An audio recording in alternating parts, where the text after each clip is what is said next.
Kuasa supranatural dari Roh Kudus. Kamu akan menerima kuasa kalau Roh Kudus turun ke atas kamu. Kisah Para Rasul 1 ayat 8. Tuhan memberikan kuasa Roh Kudus-Nya yang luar biasa untuk menjadikan kita saksinya yang penuh kuasa. Ketika para murid sedang berdoa dan menunggu, suara seperti angin kencang datang dari surga dan memenuhi seluruh rumah itu. Tampaklah kepada mereka lidah-lidah seperti nyala api yang bertebaran dan hinggap pada mereka masing-masing.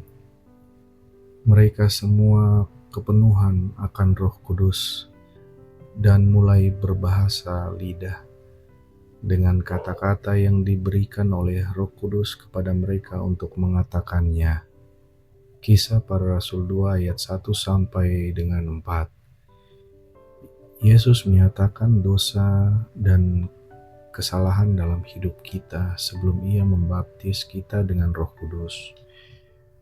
Karena jika hati kita tidak terlebih dahulu dibersihkan oleh darah Yesus Kristus, Roh Kudus tidak dapat masuk ke dalam hidup kita.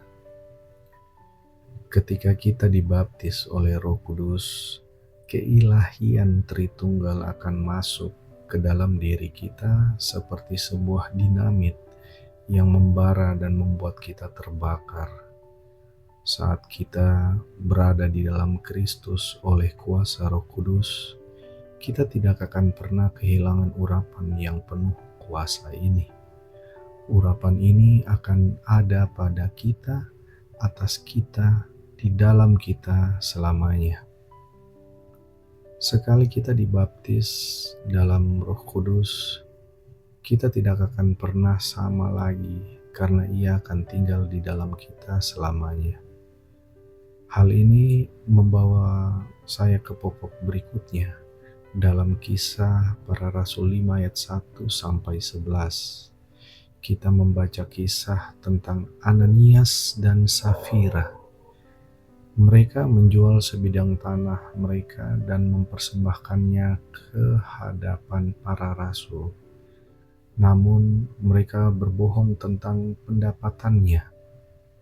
Petrus berbicara kepada mereka tentang hal ini dan berkata, "Mengapa hatimu dikuasai iblis, sehingga engkau mendustai Roh Kudus? Keduanya harus membayar hal ini dengan nyawa mereka."